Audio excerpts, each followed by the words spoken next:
Good morning, मृदुल प्रणाम सभी को। आज मैं झारखंड में हो रहे एक दिवसीय कंटिन्यूड मेडिकल एजुकेशन प्रोग्राम जो कि HMAI और आयुष डायरेक्टरेट के द्वारा, झारखंड के आयुष डायरेक्टरेट के द्वारा आयोजित किया जा रहा है, उस अवसर पर ट्राइबल हेल्थ से रिलेटेड एक व्याख्यान के संबंध में बात करूंगा और अपना इस व्याख्यान को प्रस्तुत करूंगा। मैं इसके साथ में एक PPT को शेयर कर रहा हूँ।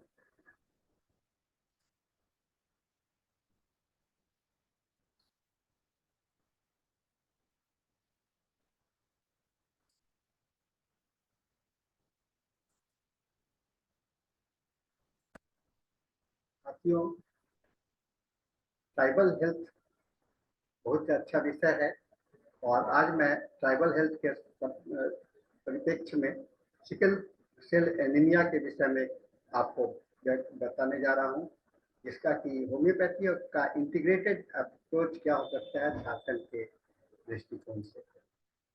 आइए मैं आगे सुनते हैं।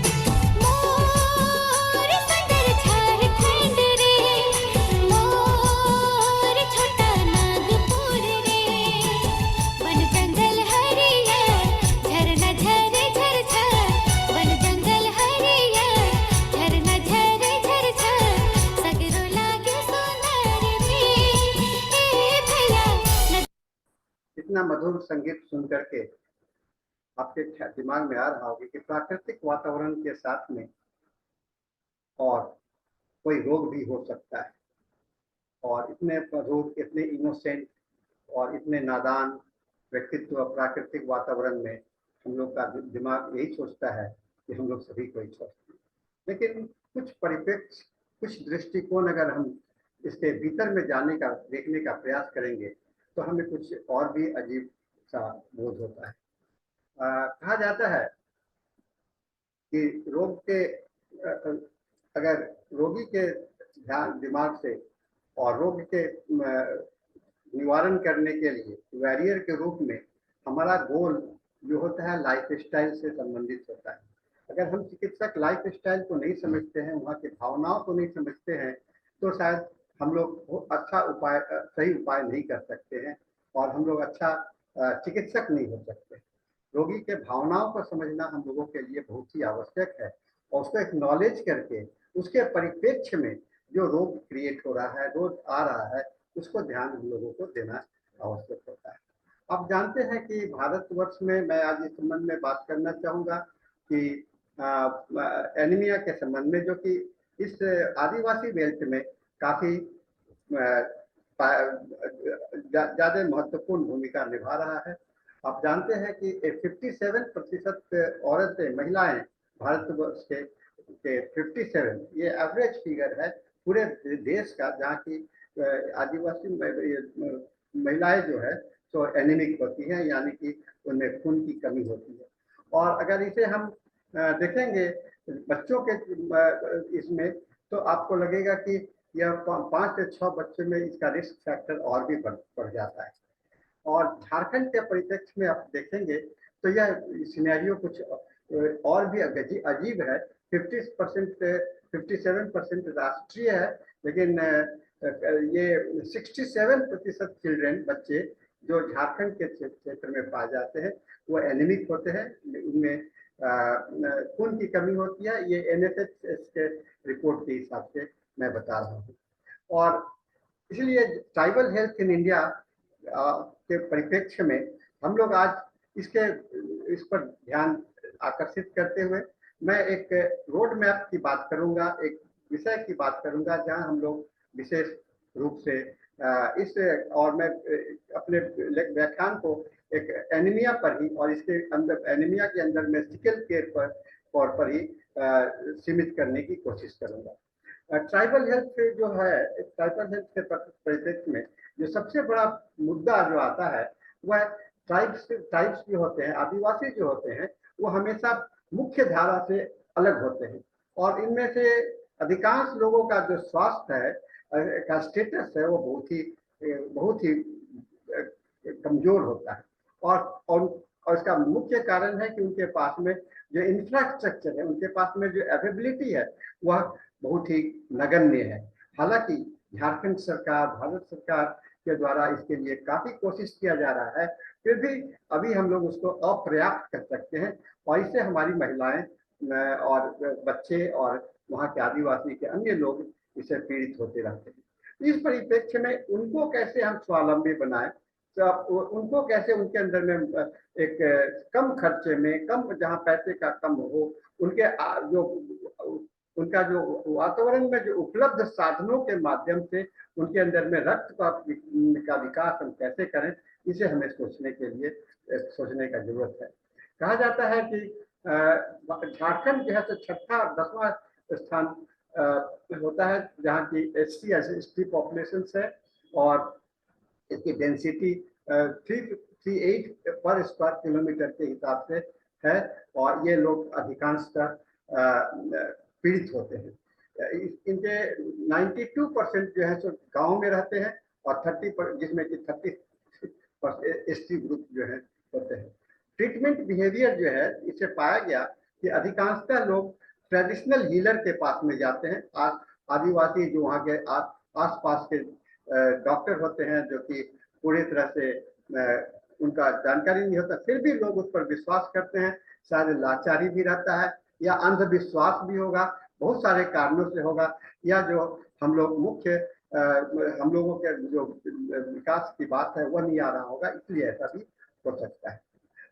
हम विशेष तरह से ये ट्राइबल हेल्थ के विषय के परिप्रेक्ष्य में झारखंड में बताने का कोशिश करूंगा कि 3 मुख्य जो रोग हैं वो सामने में नजर आते हैं। जैसे रिस्पिरेटरी, अपर रिस्पिरेटरी इन्फेक्शंस URIS के अनुसार से 18% है, और एक्यूट गैस्ट्रोएंटेराइटिस जो कि वाटर बॉर्न डिजीज के साथ में वो 15 से 8% है, और एनीमिया 10.4% होता है। तो इसमें, और इनके लिए जो अधिकांश चिकित्सा जो कॉमन, जो कि ओवर द काउंटर मेडिसिन मिलता है, उसमें पैरासीटामोल होते हैं। ये लोग इसको बिना किसी सोचे समझे व्यवहार करते हैं, और इसे रोग को फायदा होता है या नहीं होता है यह तो दूर की बात है, लेकिन इरिस्पॉन्सिबल प्रिस्क्राइबिंग के कारण बहुत सारे दुष्परिणाम भी देखने। ये नादान चिकित्सकों के द्वारा, जो चिकित्सक नहीं है, जो कहते हैं ले प्रैक्टिशनर, उनके द्वारा ऐसा किया जा रहा है। सर्वे बताता है कि प्रेग्नेंट वोमेन में 67.5% तो 60 ये जो है सो आपको ये दो रिपोर्ट से आपको NFHS का 5 और 4 का इस तुलना में देखेंगे तो दोनों के बीच में ज्यादा का दूरी नहीं है, थोड़ा बहुत 19-20 होकर के चलता चला आया है। तो ये रिपोर्ट जो है तो प्राइमरी रीजन्स जो है तो खास करके सर्वे के हिसाब से हम लोग देखते हैं कि ये झारखंड के स्टेट में जो एनीमिया है और न्यूट्रिशनल फूड है, ये इसका मेजोरिटी है, उसका अभाव नहीं है। अभाव होने के कारण ऐसा पाया जाता है। सिकल सेल डिजीज जो होता है ये काफी इस पर हम लोगों को ध्यान देने की आवश्यकता है। एक बहुत दिनों तक ये रह सकता है, अपना काम कर सकता है, लेकिन अगर इसके पास में रेगुलर चेकअप हो, डॉक्टर का उपलब्धता हो, फॉलोइंग ट्रीटमेंट भी प्रिस्क्रिप्शन डॉक्टर अगर करते रहें तो हो सकता है। और प्रिवेंशन के लिए, इन्फेक्शन को बचाने के लिए हैंड वॉशिंग प्रैक्टिस हो सकता है, और practising healthy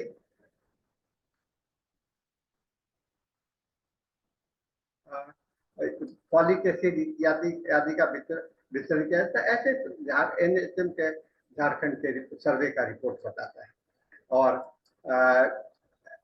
sickle cell anaemia के विषय में मैं बताना चाहूंगा, ये ऐसा डिजीज है जो कि इनहेरिटेड पाया जाता है, एक पीढ़ी से दूसरे पीढ़ी पर ये वितरित होता है, और ये ब्लड सेल्स को, रेड ब्लड सेल्स को अफेक्ट करता है, जो कि ऑक्सीजन का कैरियर होता है, और ऑक्सीजन का पूरे रूप से नहीं मिल पाने के कारण लोग रोगी हो जाते हैं। रेड सेल्स जो होते हैं, जो खास करके गोलाकार होते हैं और वो फ्लेक्सिबल होते हैं, और उसके अंदर में पूरे ब्लड वेसल्स के माध्यम से आसानी से ये जा सकते हैं। सिकल सेल एनीमिया में क्या होता है, ये जो है तो ये चांद के आकार का हो जाता है, इसलिए इसको मून शेपेड में आरबीसी भी बोलते हैं। और इसके और ये अधिकांशतः इसके कोई भी क्योर नहीं पाए गए हैं, इसके लिए कोई भी निदान अभी तक उपलब्ध नहीं है। केवल बचाव और इसका मेंटेनेंस जो है तो वही अभी तक के मुख्य साधन है। ये देखिए मैं दिखला रहा हूँ, ये जो नॉर्मल रेड ब्लड सेल्स है और सिकल सेल्स जो है तो इसका रूप बदल जाता है, ये अलग हो जाता है। इससे लक्षण क्या होते हैं? एक तो सबसे बड़ा लक्षण है कि इसमें सिकल सेल जो है तो जल्दी ब्रेक करते हैं और खत्म भी हो जाते हैं, और करीब 120 दिन के बाद में ये रिप्लेस हो जाते हैं। लेकिन सिकल सेल जो है तो 10 से 20 दिन में ही खत्म हो जाते हैं। नॉर्मल आरबीसी जो है तो 120 दिन लगता है उसको तक जिंदा रहता है, लेकिन सिकल सेल जो है तो 10 से 20 दिन में ही समाप्त हो जाते हैं, शॉर्ट लिव्ड होता है। और विदाउट इनफ ब्लड के रेड सेल्स के कारण क्या होता है कि शरीर को पूरा ऑक्सीजन नहीं मिलता है, इससे आसानी से हम लोग को थकावट और कमजोरी महसूस होने लगता है। दूसरा है इसमें periodic episodes of the pain होता है, एक्सट्रीम पेन्स, जिसको कि पेन क्राइसिस कहा जाता है, क्रैम्प का होता है। ये मेजर सिम्टम्स है सिकल सेल का, और ये ब्लड के में ऑक्सीजन के कमी के कारण खास करके चेस्ट में और एब्डोमेन में ये पेन पाया जाता है। पेन वैरीज इन इंटेंसिटी, ये इंटेंसिटी अलग अलग रूप से होता है। कुछ लोग का कुछ समय घंटों तक रहता है, कुछ समय पर रहता है, लेकिन ये बार बार आते जाते रहते हैं। सीवियर पेन की अवस्था में उनको हॉस्पिटल में रहना पड़ता है। कुछ युवा और यूथ जो एडल्ट होते हैं उसमें भी एक क्रॉनिक पेन के साथ में पाया जाता है, जिसमें कि बोन और ज्वाइंट्स डैमेज हो जाते हैं, अल्सर इत्यादि के कारण दिखलाई पड़ते हैं। इसमें swelling of the hands and feet भी दिखलाई पड़ता है, तो ये सिकल सेल के कारण, और ये आपके हाथ पैर में ब्लड सर्कुलेशन कमी होने के कारण होता है। और इनको बराबर निरंतर इन्फेक्शन हुआ करता है, ये स्क्रीन को डैमेज कर देता है, और डैमेज करने से आपको आपका जो है सो आपके लिए उचित ब्लड का फॉर्मेशन नहीं हो पाता है, तो इस तरह से, और ना एब्जॉर्प्शन नहीं होता है इसका, ना डिस्पोजिशन होता है। दोनों में प्रॉब्लम हो जाने के कारण आपको बहुत सारे प्रॉब्लम्स इन्फेक्शन के साधन बन जाते हैं। इम्यूनिटी का कम हो जाता है, इसका ग्रोथ जो है सो रिटार्डेड है। अब देखेंगे कि आदिवासी क्षेत्र में आपको बच्चे बड़ा रिकेटी टाइप के दिखलाई पड़ेंगे, प्यूबर्टी जो है सो डिलेड हो जाता है, बच्चे जवान नहीं हो करके सीधे बूढ़े जैसा दिखलाई पड़ने लगते हैं। इनके विजन के प्रॉब्लम, कम उम्र में ही इनके रेटिना डैमेज हो जाते हैं और इनके लिए विजन का प्रॉब्लम भी आ जाता है। इसका तो 3 मुख्य चीज को हम लोगों ने देखा, एनीमिया, पेन और स्वेलिंग। और इसका के कारण क्या हम लोगों ने देखा कि डिलेड ग्रोथ है, ग्रोथ बहुत सीमित हो जाता है, स्वेलिंग ऑफ द फिट्स जो है तो पाया जाता है, और इन्फेक्शन इसका मुख्य कारण होता है। इसमें इमरजेंसी सिम्टम्स क्या होता है? इसके इमरजेंसी सिम्टम्स भी पाए गए हैं, जैसे वन साइडेड पैरालिसिस और वीकनेस ऑफ द फेस है, कंफ्यूजन माइंड में होता है, चलने में और बात करने में कमजोरी महसूस होता है, डिफिकल्टी फील करते हैं, विजन जो है सो अचानक बदल जाता है, और कुछ सुनपन आ जाता है जो कि पता नहीं चलता है कि क्यों है, और इसके साथ में सीवियर हेडेक भी देखने को पाया गया है। इसको कारण क्या है? कारण को कहते हैं कि जीन्स, जो कि बॉडी को आयरन रिच कंपाउंड देने के लिए होता है, हीमोग्लोबिन, वो आपको सफिशिएंट नहीं मिल पाता है। हीमोग्लोबिन जो है तो पूरे ऑक्सीजन को पूरे लंग्स के माध्यम से पूरे शरीर में संचालित करता है, और इसलिए कहा जाता है कि haemoglobin related sickle cell anaemia RBC को बहुत ही रिजिड और स्टिकी और मिसहैपेंस क्रिएट करता है। पेरेंटल कंट्रीब्यूशंस, आपको अगर बच्चे जिनके माता पिता दोनों सिकल सेल्स से हैं तो उनको हम लोग कहते हैं सिकल सेल ट्रेट बेबी, और ये खास करके अपना कॉपी जो है सो अपने बच्चे में ट्रांसफर कर देता है, यानी कि इनहेरिटेशन होता है। अगर उसमें से किसी एक पेरेंट को ही सिकल सेल है तो वह चाइल्ड, उस बच्चे को भी सिकल सेल एनीमिया होने का काफी हो जाता है, यानी कि इसका ट्रेट्स जो है, यानी कि सिकल सेल डिस्पोजिशन जैसा आ जाता है। और इसमें टिपिकल हीमोग्लोबिन जीन्स जो है तो आपका अल्टर्ड पाया जाता है, और ये खास करके इनके अंदर में काफी बदलाव होता रहता है। सिकल सेल एनीमिया से बहुत सारे कॉम्प्लिकेशन आ सकते हैं। स्ट्रोक होता है ना, एक्यूट सेल चेस्ट सिंड्रोम पाए जाते हैं, इसे आपको काफी ब्रेन स्ट्रोक ये सब के लक्षण भी पाए जाते हैं। फिर पल्मोनरी हाइपरटेंशन बढ़ जाता है, जिससे कि आपको ब्लड प्रेशर आपको बढ़ा हुआ दिखलाई पड़ेगा, सांस लेने में दिक्कत होगी, थकावट जैसा महसूस होगा, और ये काफी खतरनाक भी होते हैं। ऑर्गन डैमेज हो जाते हैं, है ना, बहुत सारे ऑर्गन, किडनी खास करके, और लीवर, नर्वस सिस्टम में आपको सफिशिएंट अगर ब्लड नहीं पहुंच रहा है, आरबीसी नहीं पहुंच रहा है, तो डैमेज हो जाता है। ठीक है। सिकल सेल एनीमिया का बहुत सारे कॉम्प्लिकेशंस आते हैं, जैसे स्प्लेनिक स्क्विरिजेशन, स्प्लीन जो है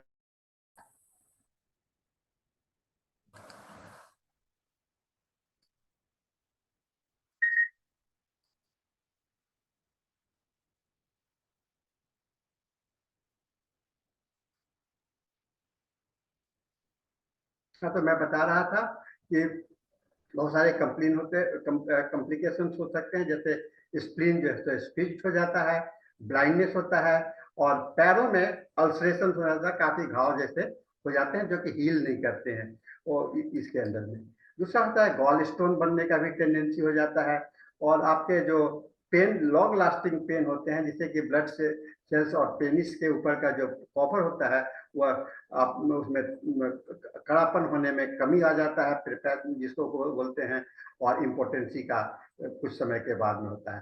फिर डीप नम वेन थ्रोम्बोसिस, भीतर वाले वेन्स में आपको ब्लड क्लॉट कर जाते हैं, जिससे कि आपको थ्रोम्बोसिस होता है, जिससे कि पल्मोनरी एम्बोलिज्म के कारण आपको बहुत सारे सीरियस इलनेस हो सकते हैं, जो कि मौत भी हो सकता है। कुछ प्रेगनेंसी के भी कॉम्प्लेंट्स आते हैं, खास करके प्रेगनेंसी के दौरान में अगर सिकल सेल एनीमिया होने के कारण प्री मैच्योर बर्थ और लो वेट बेबीज का भी आता है। डायग्नोसिस जो है तो जनरली हम लोग ब्लड आरबीसी का रूटीन टेस्ट के कारण पता चलता है, लेकिन बड़े लोगों में वेन्स जो है तो आर्म्स से लिए जाते हैं, और बच्चों में जो है सिंपल उंगली से निकाल करके लिए जाते हैं। Sample is then sent to the laboratory where it is screened for the sickle cell form of the haemoglobin. इसका स्ट्रोक का असेसमेंट करने के लिए एक स्पेशल अल्ट्रासाउंड मशीन जो बताता है कि बच्चों में स्ट्रोक का काफी है, और यह पेनलेस टेस्ट है, और इसके साउंड वेव से मेजर करके ब्रेन को कितना ब्लड मिल रहा है इसकी जानकारी हो सकती है।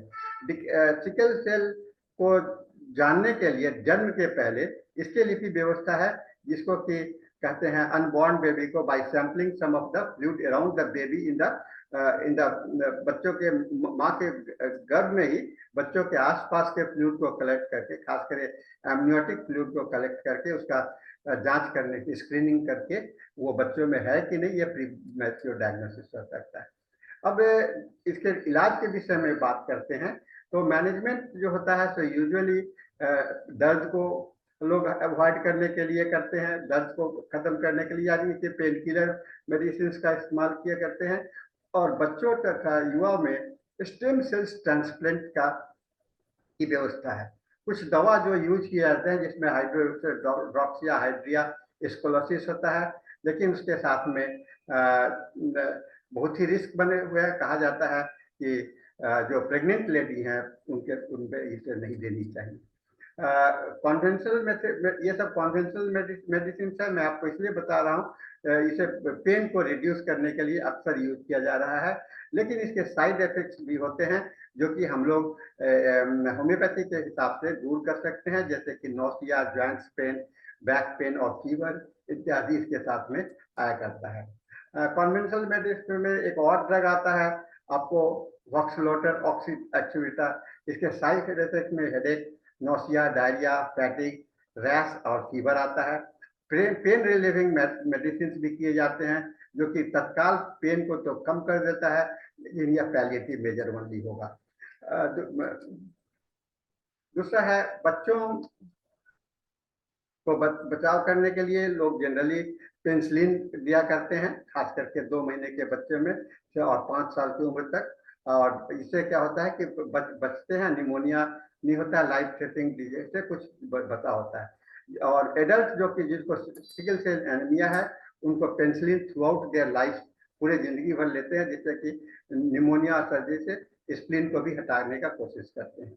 और चाइल्डहुड वैक्सीनेशन इंपॉर्टेंट होता है तो इसको प्रिवेंट करने के लिए, और इसे बहुत इंपॉर्टेंट होता है कि सिकल सेल एनीमिया को दूर किया जा सकता है। सर्जिकल और अदर प्रोसीड्योर्स है, ब्लड ट्रांसफ्यूजन से करते हैं, ब्लड ट्रांसफ्यूजन करके रिमूव करते हैं। आजकल आरबीसी को ट्रांसफ्यूज करके अलग होता है। इसमें इम्यून, एक ब्लड डोनर का जो इम्यून रिस्पॉन्स है वो बहुत बड़ा खतरा बन सकता है। इसीलिए एक्सेस ब्लड डैमेज को से आपका हार्ट, लीवर, ऑर्गन काफी होता है, जो कि रिड्यूस करने के लिए आपको ये कभी कभी ट्रांसफ्यूज करने की आवश्यकता होती है। दूसरा है स्टेम सेल ट्रांसप्लांट। ये आपको अभी आधुनिक रूप से ये चल रहा है, रिप्लेसमेंट करते हैं बोन सेल से, और ये आते हैं। दूसरा आता है clinical trials are going on, अभी चल ही रहा है कि स्टेम सेल ट्रांसप्लांट को कैसे और भी सटीक बनाया जाए और काफी उपयोगी बनाया जाए, है ना।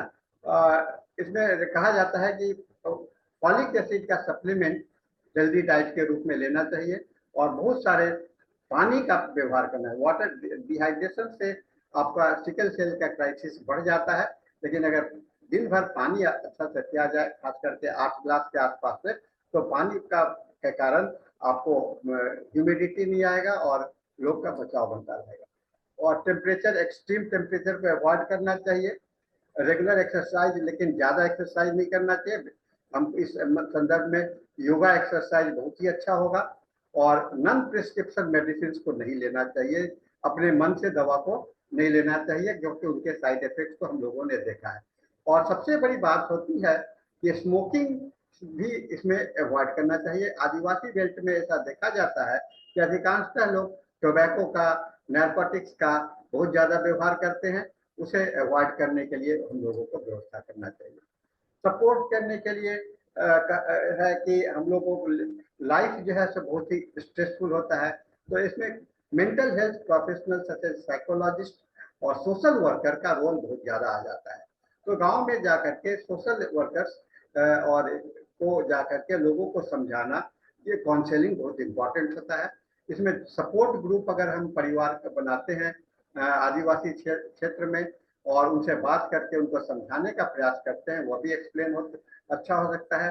फिर दर्द को निवारण करने के लिए कुछ ऐसे व्यवस्था, डिफरेंट टेक्निक्स का, जैसे massage therapy, hot bath, heating pads, जो कि non medication, non interventional method होगा, इसका व्यवहार करने का सिखाना चाहिए, बताना चाहिए। दूसरा चीज है कि सिकल सेल के केयर के विषय में लोगों को एजुकेट करना होगा कि आप इससे कैसे बचे रहेंगे। इसको अब आइए हम लोग अपने परिप्रेक्ष्य होम्योपैथी में देखते हैं। होम्योपैथी में हम लोग जहाँ तक जानते हैं कि हम लोगों का अप्रोच जो होता है, जो होलिस्टिक अप्रोच होता है, यानी कि रोगी के संपूर्ण लक्षणों के साथ में देखते हैं, और रूट कॉज को देखने के कारण हम लोग इसके सारे तो देखा गया है कि होम्योपैथिक मेडिसिन के माध्यम से जेनेटिक चेंजेस में आए हुए बीमारियों को पर भी काफी लाभकारी होता है। अगर संपूर्ण रूप से जेनेटिक चेंजेस नहीं आ सकता है, लेकिन लॉन्जिविटी होम्योपैथिक मेडिसिन से बहुत लोगों को बहुत सारे रिपोर्ट्स हैं जिसमें देखा गया है, और इससे इम्यून सिस्टम बढ़ते हैं, और इसका आपका पेशेंट का जो है तो इन्फेक्शन का जो दौरा है वह कम हो जाता है। होम्योपैथिक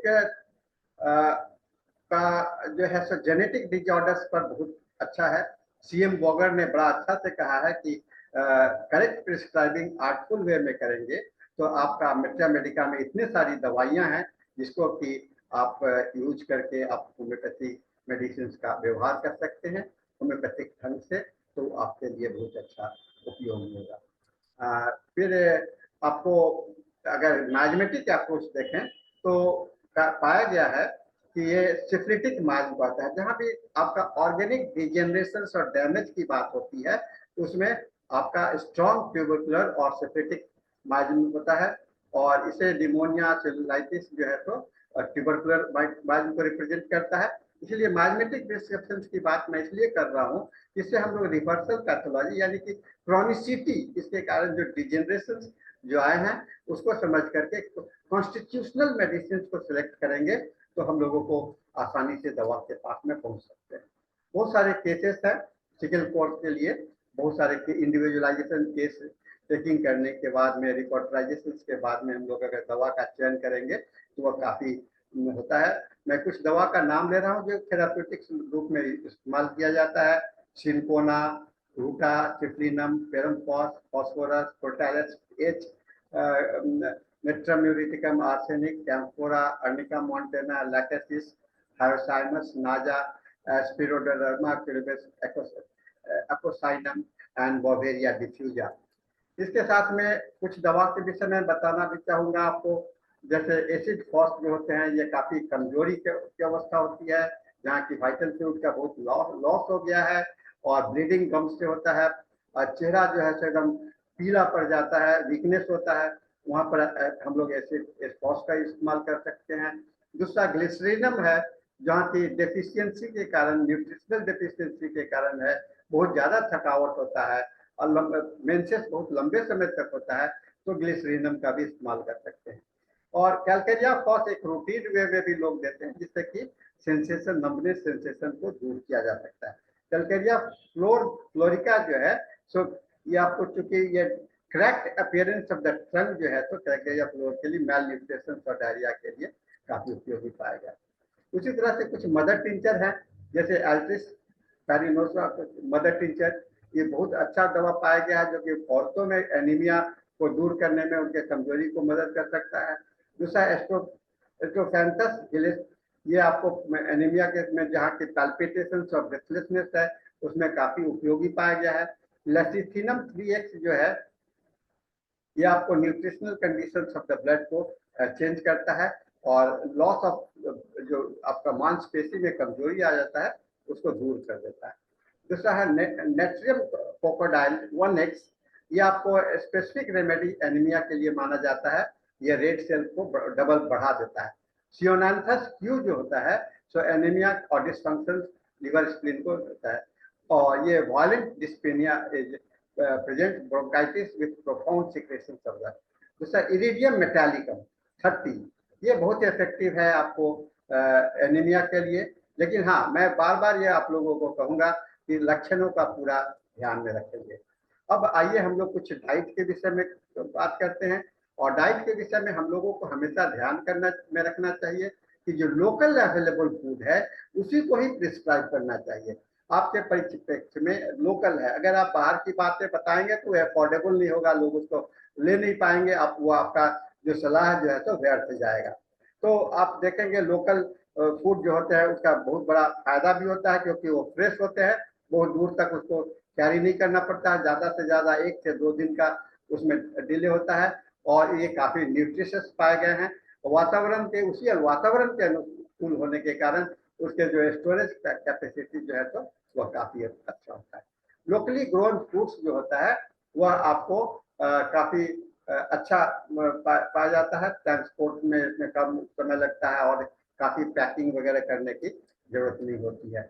और झारखंड के अंदर में बहुत सारे बायोडाइवर्सिटी और टिपिकल फ्रूट्स पाए जाते हैं जो कि लोकल फ्रूट्स है, जो कि इजीली अवेलेबल हैं, और उन्हें जैसे कटहल होता है और इमली होता है, जामुन, लकोचा, केंदू, महुआ, बेहला, अमरा, बेर, यह काफी अच्छा उपयोगी फल है। खास करके जैकफ्रूट जो है यानी कि कटहल जो होता है इसका 2 स्टेटस है, ये वेजिटेबल के रूप में भी यूज करते हैं कच्चे अवस्था में और पक जाने के बाद में, और ये काफी न्यूट्रिशियस भी हुआ करता है। तो ये सब लोकल अवेलेबल है, और मैं देखता हूँ कि झारखंड में जब आप ट्रैवल करेंगे तो अधिकांश कटहल के पेड़ और ये सब पेड़ दिखाई पड़ते हैं, इजिली अवेलेबल होते हैं और इनके कम खर्च में इसे प्राप्त किया जा सकता है। दूसरा चीज है कि कुछ वेजिटेबल्स हैं जैसे रुड़गा, एक मशरूम है वहाँ का जो कि झारखंड में आपको बहुत मिलेगा। मैं भी झारखंड में जब रहता था तो इसका बहुत अच्छा मुझे स्वाद भी लगता था। दूसरा बम्बू सूट्स, बांस के जो छोटे छोटे होते हैं, ये भी काफी उपयोगी होते हैं, जो कि आपको मिलेंगे। इसके अलावा जो भिंडी है, बैगन है, ये सारे फल तो मिलते ही हैं, करेला है, इत्यादि सारे फ्रूट्स तो मिलते हैं। लेकिन एक और अच्छी बात है कि यहाँ के साग जो होते हैं, लोकल साग, लीफी वेजिटेबल्स, वो काफी उपयोगी होते हैं। उनको भी हम लोगों को इस्तेमाल करने की बात होनी चाहिए। कुछ मिलेट्स की बात करूंगा मैं, क्योंकि मिलेट्स के विषय में हमारे प्रधानमंत्री जी ने कहा कि मिलेट्स जो है तो हम लोगों का जीवन को बचा सकता है। और मिलेट्स में जो झारखंड में जो ज्यादा अवेलेबल है वो रागी है, जिसको कि मड़ुआ बोलते हैं। और मड़ुआ बड़ा ही सबसे ज्यादा इसके अंदर में आयरन पाया जाता है मिलेट्स का। तो ये कहते हैं बहुत सारे मड़ुआ हैं, जिससे सोरगम जिसको कहते हैं, है ना, ज्वार होते हैं, तिलाई गंगाई झारखंड में बहुत पाया जाता है। फल मिलेट्स, पेंसिलियम ग्लैवकम, ये कॉमन है, जैसे बाजरा है, फिंगर मिलेट्स है, और रागी, मड़ुआ, कोडो, कोडो भी बहुत अच्छा इंपॉर्टेंट है, जिसको कोडो के रूप से यहाँ पर पाया जाता है। तो इन सब साधनों का उपयोग करके हम लोग झारखंड वासियों को, यहाँ के आदिवासी क्षेत्रों को, और ये लोग उससे भली भांति परिचित हैं, लेकिन वो इग्नोरेंस के कारण, मॉडर्निटी के कारण, बाहरी आकर्षण के कारण इससे दूर हो जाते हैं। तो उन्हें बताना पड़ेगा कि आपके अंदर में आपका खजाना आपके पास में ही है, और उस खजाने को आप इस्तेमाल करेंगे तो आप स्वस्थ रहेंगे। कुछ उपयोगी खाद्य पदार्थ हैं, जैसे कि भुना हुआ चना, गुड़ बहुत इंपॉर्टेंट होता है। गर्म दूध हल्दी के साथ में इंपॉर्टेंट होता है। बादाम और भुना हुआ, भिंगो करके नहीं, वो अच्छा होता है। सोयाबीन रोस्टेड करके खा सकते हैं। पालक है, पपीता है, पिंड खजूर होता है।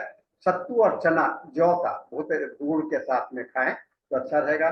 गेहूं का दलिया, गुड़ और दूध, ये बहुत है। आंवले का मुरब्बा, आंवला भी बहुत आपको क्षेत्र में पाया जाता है। गाजर, चीकू, चुकंदर, सेव, अनार, किशमिश, खड़ा, ये सब तो बहुत कुछ मिलेगा, नहीं मिलेगा, लेकिन इसमें से आप जो आपके लिए इजीली अवेलेबल है उसका इस्तेमाल कर सकते हैं। मांसाहारियों के लिए मछली और अंडा भी बहुत उपयोगी होता है।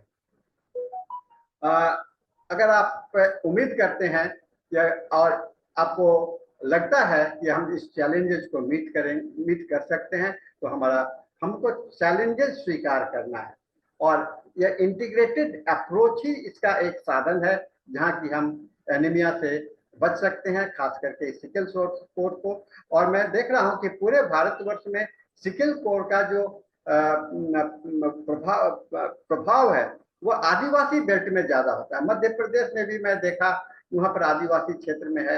यहाँ झारखंड के भी आदिवासी क्षेत्र में आप देखेंगे कि यहाँ पर सिकल सेल का काफी प्रकोप है, और इसे बचाने का है। एक ये है कि हम लोग इंटीग्रेटेड, ये आपको ये नहीं सोचना मुझे ये पैथी करना, वो पैथी करना है। हाँ, ये जो सबसे बेस्ट पैथी है कि लोकल पैथी, यानी कि लोकली अवेलेबल आपका यह है। और इसमें होम्योपैथी बड़ा प्राथमिकता होती है, क्योंकि होम्योपैथी लोगों के साथ में रहता है। होम्योपैथी लोगों के जीवन के साथ में है, इसीलिए होम्योपैथी का बहुत अच्छा अप्रोच पाया गया है। इसलिए मैं आप सभी को मैं धन्यवाद देता हूं। आप अगर आप में कॉन्फिडेंस है और आपके अंदर में अगर कुछ चैलेंज लेने की इच्छा है, तो सिकल कोर बीमारी दूर नहीं है, और आप अपना बहुमूल्य योगदान कर सकते हैं आप अपने इस सिकल कोर के लिए। और इसलिए कॉन्फिडेंस के साथ में प्रैक्टिस कीजिए। अगर आपको कोई प्रश्न हो तो आप मेरे ईमेल पर भी पूछ सकते हैं, मेरे व्हाट्सएप पर भी पूछ सकते हैं, या मेरे वेबसाइट पर भी जा सकते हैं, और या यूट्यूब पर मेरे बहुत सारे लेक्चर्स के भंडार हैं, जिसका कि आप देख सकते हैं। तो इसके साथ में मैं आज का मेरा यह लेक्चर समाप्त हुआ। मैं आप सबों को धन्यवाद देता हूं कि आपने इसे बड़ा ध्यान से सुना है, और मुझे उम्मीद है कि यह हम लोगों के लिए एक अच्छा मार्गदर्शन होगा। धन्यवाद।